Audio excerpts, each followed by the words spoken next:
Hello and welcome to some more Star Citizen. Cargo gameplay and the economy is at the heart of Star Citizen, but it's currently pretty basic, and we are getting a lot of updates throughout 2020 and beyond that will elevate cargo gameplay to being part of this living economy. So today I wanted to talk about expanding cargo mechanics, what's planned for 3.9.0 alpha, what's planned for 2020 patches, and what this should all lead to. Currently, with the cargo system, you can purchase cargo at kiosks, different cargo can be bought and sold at different locations, and it's a viable way of making money, moving items from one place to another. However, there's lots of problems with crashes, literally losing your entire invested cargo of your ship. In an instance, if you have a crash, a server crash, bam, you've lost all of that sort of like money that you had invested on that ship. So also at the moment, actually more sort of mechanical problems are the trade routes are pretty static and cargo doesn't really feed into any form of dynamic economy yet. You can also mine by hand or with a mining ship or find harvestables and sell these at kiosks as well, and they are sort of cargo too.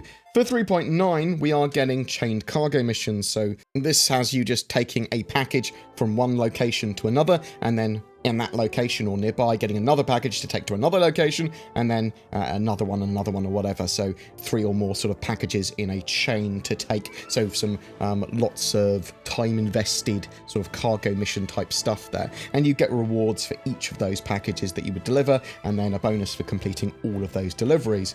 So expect lots of different cargo missions in the future as well, expanding to new cargoes and new gameplay and new risk and reward and new mechanics as they all open up. But CIG have also said that they want more open cargo missions where they would have goods that are sort of hot that landing zones and economic nodes need, kind of like buy orders waiting to be sort of like fulfilled, and they reward players with a premium amount of money for taking those goods to those locations. So there are missions now to smuggle and transport prohibited goods, but you can also trade in these in general. Some of those cargoes will get confiscated if discovered by security, and you can get fines or a criminal rating, and that's going to be a bit more risky with the addition of the prison system in 3.9, as you could see yourself doing some time along with having your items confiscated. And I probably should have said time, mine, or fine. That would have been kind of quite a cool little sounding rhyme, but I didn't say that. Eventually, you'll be able to hide cargo on your person, or in a shielded container, or in a shielded area of your ship. However, those sort of measures are not going to be foolproof. You can scan other people's ships to see what cargo they've got, and you'll have literally NPCs and bounty hunters and other people, other do-gooders, scanning your ship. People that are literally customs officers scanning your ship to try and find cargo that you should not have in certain areas. And you can try and flee, you can try and escape, you can try and shield these things, but maybe you'll get a cargo inspection where in the future these NPCs could come aboard. Maybe you'll get searched at a landing zone in a customs area, and maybe sometimes you won't. There's risk, reward, and an element of randomness to these sort of mechanics, and there's going to be ways of, like, if you want to enter a city with some goods maybe that you're not supposed to have on you, maybe you'll be able to get into the city from a less secure route, more dangerous or take you more time, but maybe allowing you to be less likely to be checked. We are waiting for data as cargo as well, so mechanics for that allow data running to make use of things like the Herald or the Mercury Star Runner, at least the computer storage for that is planned for 4.1. This is sort of like potentially where we could see the first version of a mechanic that could literally just be buying and selling data at kiosks. That could be the very, very first implementation as data as cargo, and something that we would very likely see in 2020, in my opinion. Volatile cargo is also new in 3.9 with the addition of Quantanium. This requires you to take the material after you mine it to a landing zone or sales kiosk within a certain amount of time, otherwise it loses its value, or it might even explode. This is especially true if you take too much damage or bump into things when you've got the Quantanium with you. So Quantanium will eventually be used in the creation of quantum fuel, and expect loads of different types of volatile cargoes in the future, ranging from dangerous explosive types to ones that just run down in value if you don't get it in time, that sort of like food is like spoils, that sort of jazz I think is the sort of like idea there. And this should have lots of risk and reward as a sort of like mechanic, because it should be very profitable if you can take cargo from one area to another that has the potential of being valueless if you do it wrong. Cargo decks. So these are a big step towards more fleshed out cargo mechanics, currently planned for Alpha 4.1, so that's Q3 2020. These are facilities within rest stops and space stations where players can handle all their cargo needs. From dropping off and picking up to storing, you can rent space, you'll be able to buy new cargo equipment, you'll be able to take on cargo-related missions. It's the one-stop shop for cargo-related tasks, and cargo decks sound like the first instance of where players may be able to, even in 4.1, be able to rent space for goods and storage, but also at some time there's going to be sort of time and fees associated with loading and unloading cargo.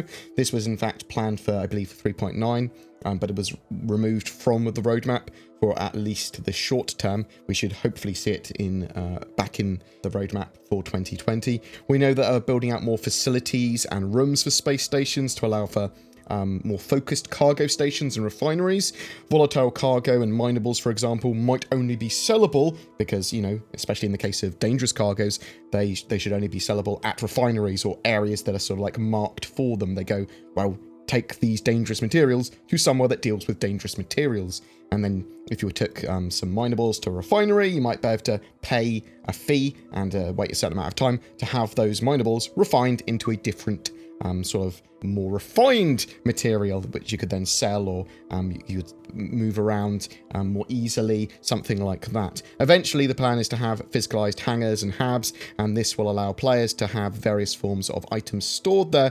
That sort of physicalized hab is much more likely after we've got full persistence in the game, and probably not until after we have server meshing implemented as well, so bear that in mind. But it's all stuff they're moving towards.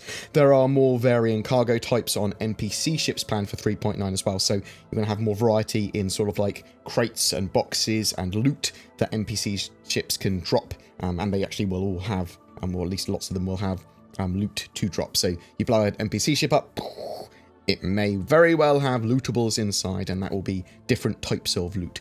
This is also true of cargo on player ships as well, where there's a chance that some of their cargo will spill out and be actually pick-upable. Some of this you may be able to sell directly to a kiosk, some of this you might have to go to a special location to sell stolen goods, like the salvage and scrap yards, things like that, or Grimhex. So obviously there's the sort of like cargo that you can purchase from cargo kiosks, and that spawns in your ship. You can't really interact with that cargo beyond selling it. But you can pick up some other boxes around the sort of like game, and you can put them in your cargo grid, and then you can sell them. So that's the sort of loot that spawns in ships that you explode, but also some sort of like lootable items and mission items that you can find. And yeah, you can sell these around. But why can't we interact with our cargo, pick boxes up, sort of like board other players' ships and raid ships, take that cargo off? Currently, it's largely performance and netcode related, and CIG are working on the iCache or item cache, which will list efficiently all like items in the game and what object container they are in and their details. It's a requisite for full persistence and some of the features that make the game a bit more of an MMO, but it's needed to track all the cargo, loot, items and more in game, and then easily be able to edit it and save all its sort of like locational information. Cargo 2.0 is what I call CIG's efforts to add larger cargo containers to the game and varying types of container, so like ones for gas and liquids and that sort of stuff. The larger containers are a must, as lots of smaller entities that we currently have in-game on cargo ships are incredibly taxing to a server. When I say what we currently have, well, that's the sort of reason we have cargo in like large chunks that can't be moved, so like it just sort of like spawns on a ship and then can't be interacted with.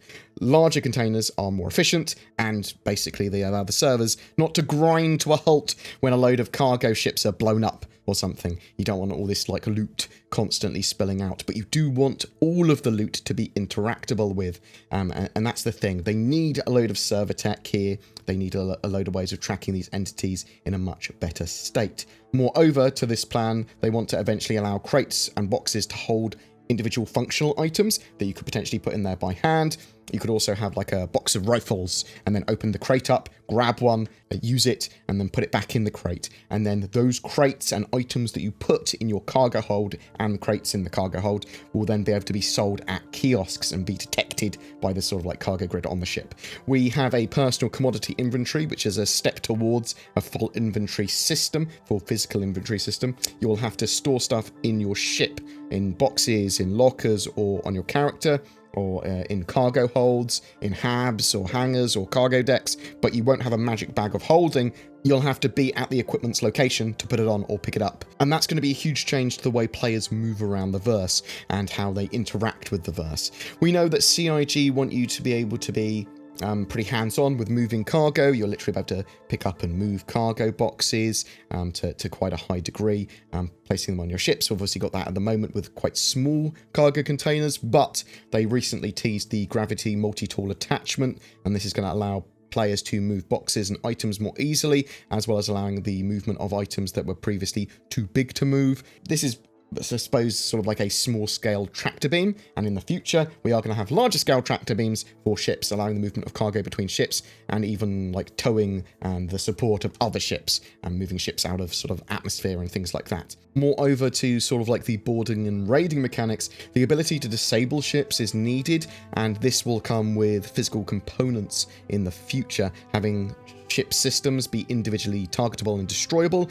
means that ships won't always blow up when you shoot them. They'll be disabled, and then when we have the ability to individually take cargo containers from ships, then we can board them and then actually raid them, and piracy has more meaningful, interesting gameplay. There'll be lots of locations to sell stolen goods at, and even stolen ships, probably at the scrap and salvage yards or sort of like the pyro system. And pyro, the new pyro system, the new star system, that is a huge gameplay area expansion, and the addition of jump points there allows for CIG to actually do quite a lot with cargo. So the pyro system is a pirate and lawless system with dangerous environmental effects. Sort of expect high risk and reward here when it comes to missions and cargo opportunities. It could also be a spawn point for pirates. Another expectation that I have for 2020 is that jump points will allow the spawning and despawning of traders, NPCs, pirates, sort of like missions and stuff like that in a sensible way, because you could have the jump points leading off to Magnus from the Stanton system as well, and then you could use these to spawn pirates in and out, and it just sort of like makes sense for the server to do that. The pyro system, however, allows for an area of high risk and high reward, and actually carrying the cargo between systems opens up more opportunities to make more money and longer routes. As there is one major station and landing zone there with the Ruin Station, I suspect that to be a bit of a hot zone as well, and hopefully we can get some of the cool gameplay that we had with Jumptown. Jumptown was probably the best gameplay that we've had in Star Citizen to date. It was really interesting emergent gameplay where lots of players would sort of queue to get and purchase their drugs or fight for those narcotics, or lock servers down, or interfere with other players doing it. But it was such a hot zone. You knew there was always going to be activity there, and that made gameplay happen. That made players interact with each other. And when we have servers that are so small with only 50 players, that makes emergent gameplay and interesting player v player or player interaction gameplay much less likely to occur. The main thing for me, though, is the dynamic economy and all of these sort of like gameplay elements feeding into it. The dynamic economy sort of additions were removed from the roadmap by CIG, and they are going to be being put back on the roadmap at some point, and I hope that they will be put on for 2020 again. These are things like economic displays, displaying sort of like the value of goods at different zones and locations, so you can work out trade routes within the game. It also is going to have times associated with loading and unloading cargo and fees associated with it. And an accountancy app as well for your mobiGlas that will sort of like track your assets and liabilities and all that sort of jazz, where your ships are, where your cargo is, all that sort of jazz. Once we have a dynamic economy, though, we have varying, changing cargo sort of like hot zones and routes, and certain cargoes are going to be more valuable one time and then not other times, and trade routes will attract NPCs and players and pirates. Goods that are being transported in the verse will be eventually consumed by economy nodes and then converted into other goods or items or ships or equipment that will then require moving again to then sell them at shops. Obviously there's going to be some sort of like cargo that is just like consumed at the location you take it to, but it's these supply chains that should make for a living economy, and CIG plans for a simulation for that economy that has 10 NPCs for every one player roughly, but it's going to have CIG largely in control of the economy and trade and that sort of stuff. It is a player-affected economy, but it's not entirely player-run like EVE Online's economy is. That is very much a player-led economy, whereas this is just player-influenced. And I really, really, really like that. That does mean, hopefully, that stuff can't get out of control and exploits can be quite easily dealt with quite quickly. But expect cargo gameplay to get more and more commodities added to it in the coming months. More narcotics, harvestables, food and drinks, obviously, part of 3.9. We're not sure of what sort of like cargo opportunities food and drink will provide in 3.9. You're going to need to eat them, nom nom nom, to sort of like stay debuff free and potentially alive. But in the future, you're going to need food and drink for crews and stations and to keep planets happy. So there are going to be viable cargo opportunities there. Again, we're going to see sort of like medical gear get added to the game, more and more weapons and that sort of jazz. And once that stuff's physicalized and able to be detected and stored in cargo areas and crates of ships and then sold at kiosks, we're going to have a huge amount more trade opportunities in game.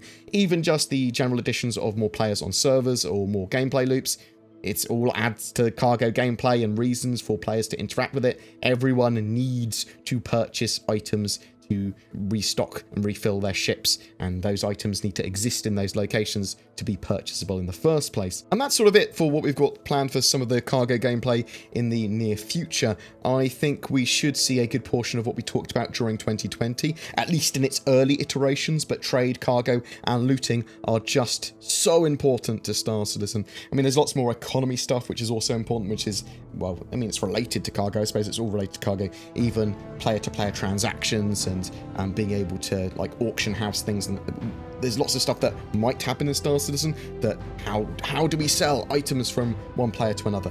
When are we going to be able to sell our ships back to the NPCs? Things like that. That's all sort of stuff that we want for Star Citizen, and we will have for Star Citizen, and is economy related, but maybe not directly cargo related, or at least stuff we're not going to get in the very near future or within the next year or so. But I think one of the other things that excites me is player bases and storing valuable cargo there. Maybe they need to be resupplied to those sort of like player bases in the future. But yeah, I'm interested to know what you think. I had a bit of a ramble there. Are you a trader or a cargo hauler? Are you a pirate that's looking forward to being able to actually take cargo without blowing up ships? Or are you just looking forward to a dynamic economy? Whatever your thoughts, I'd love to hear from you in the comments below. I apologize for being a bit sort of like more rambly with this video than I normally would be, but I've injured myself a little bit by going up in the loft and moving stuff around my house, as well as quad biking and doing some other random stuff on the weekend, so apologies for that. Every month we have a ship giveaway for Star Citizen. This month we are giving away an Anvil Arrow Light Fighter and game package with that, so you can have access to Star Citizen if you don't already. All you got to do to be in for a chance of winning that is comment on any of my videos made during the month of March. There are full details in the description below. I am a shill for a couple of companies, NordVPN and NordPass. If you are looking for a VPN or a password management system, I recommend you check them out. They've got many benefits over free services, and as I'm pretty security conscious, I love those kind of services. Also, there's Shadow. If you are thinking about getting a new gaming rig or upgrading your gaming PC for Star Citizen or whatever, then consider Shadow instead. It is a internet cloud-based subscription service like Stadia, like GeForce Now, but this one gives you access to a full Windows 10 environment which is fully customizable, and that is significantly better in my opinion, allowing you to do a lot more with it. Check out the links below for them, or use the code BoredGamer for discount. Also, if you wish to support the channel further, there is Patreon, there's the YouTube join member button down below. That really helps. This is a community supported channel, and I wouldn't be able to do what I do without the support that I get. If you want to share these videos, if you want to comment, give feedback, whatever, that is also hugely appreciated. Thanks very much for watching, guys. You take care, and I'll see you in the verse.